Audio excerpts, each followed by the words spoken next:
Hello and welcome back to Bethany's Reading Corner. Today's book I'll be reading is called Tales of Squirrel's Secret by Susie Lynn. Squirrel was excited. She hopped and skipped and twitched her bushy tail with excitement. She had a secret and she had to share it with someone. The very first someone she saw was Rabbit. Rabbit was busy looking for greenest, tastiest patches of grass, so she took a quick look at Squirrel and carried on with her search. Squirrel lowered her voice and whispered, "Don't tell anyone, but I'm having a big party with yummy food and funny hats." "Oh, really?" mumbled Rabbit, who was far more interested in her delicious grass. She wasn't listening properly to Squirrel at all. So when Rabbit spotted her friend Mole, who was busy digging, she had some rather strange news. In hushed tones, Rabbit whispered in Mole's vetty ear, "Don't tell anyone, but Squirrel is having a party and she's inviting lots of stray cats." I see," muttered Mole, as he inspected his newly dug hole. He wasn't paying much attention to Rabbit. Later, Mole spied his friend Fox basking in the full sun and decided to tell him the news. He scampered over and said, "Don't tell anyone, but Squirrel's having a picnic and she's making pies for all the rats." "Whatever," snored Fox lazily. He was far more interested in catching the last rays of sunshine and had only half heard Mole's news. As day turned to dusk, Fox saw his friend Owl perching in an oak tree waiting for the moon to appear. "I may as well tell him the news," thought Fox, who was more awake by now. So he walked over to Owl and quietly called up to him, "Don't tell anyone, but Squirrel's having a picnic and she's going to wear her fancy pants." "Well, there's a thing," hooted Owl, paying more attention to the moon than to what Fox was saying.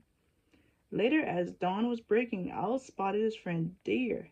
He was busy picking his way gracefully through the undergrowth, looking for tasty fall berries.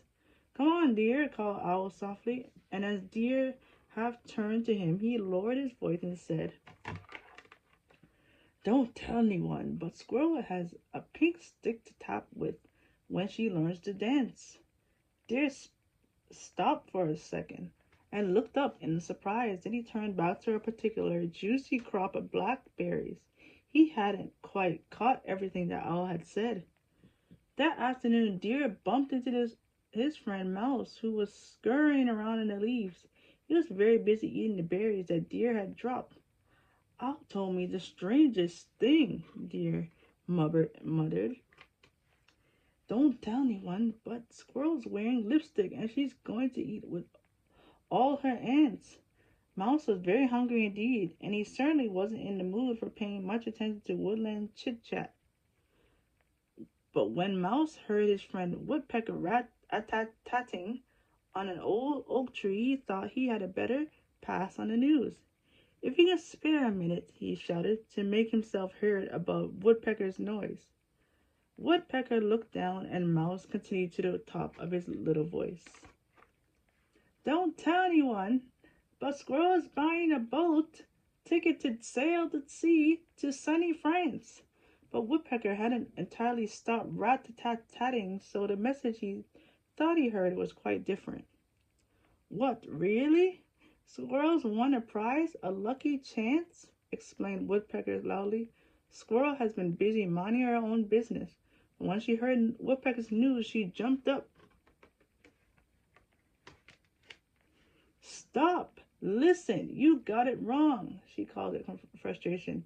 At that, all the creatures stopped what they were doing and looked. "It's not true!" cried Squirrel. "Wait, you haven't had a lucky chance?" asked Woodpecker. "No, I'm afraid not," replied Squirrel. "But you are sailing to sunny France, aren't you?" inquired Mouse. "No, not ever," Squirrel declared. What about wearing lipstick and going to eat with your aunts? Tried Deer. Absolutely not, cried Squirrel. So no more dancing with a pink stick then, hesitated Owl. My goodness, no, sighed Squirrel impatiently. Do you even have any fancy pants? Asked Fox nervously. No, Squirrel spluttered. And baking pies for rats isn't your thing, muttered Mole. Not in a million years, wailed Squirrel. And you're not having a party with stray cats? Rabbit whispered. No, no, no, Squirrel groaned. But what is happening is that I'm having a big party with yummy food and funny hats, and you're all invited. The very next day, everyone gathered in the woodland, clearing for Squirrel's big party, and they all wore funny hats and had the best time ever. The end. Well, I hope you enjoyed the story. I'll see you next time. Bye.